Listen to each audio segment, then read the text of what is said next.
قالت تقصد ايه ياللي انت بتغازلنا واقف في طريقنا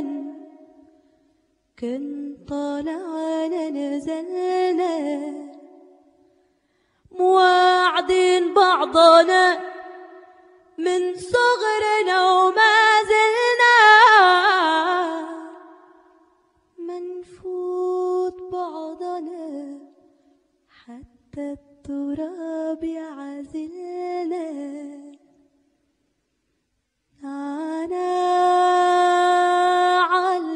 عالجنينة المسقي في حيضانه سجر المستراح ضلل على عيدانه يا ست البنات محلى الجمال الفيكي مهما أعمل وأسوي في الوصف ما يكفيكي الروح والجسد تغدي وما يكفيكي بس خلي العيون علشان تعاين فيكي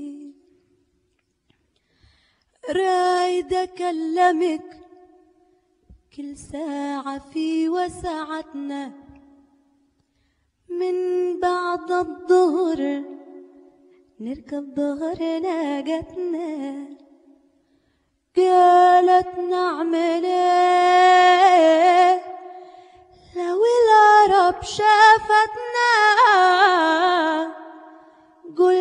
قولي ده عمي وساكتوا قرساقتنا طالع للفسح والمس ولا مراه ولا تعبان واتجلع استبهر لبراه التابطة مطاجة بالايادي وراه قام شرط القميص نهدو طلع براه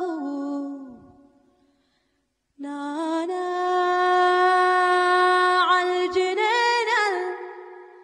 عالجنين المسقي في حيضانه سجر المستراح ضل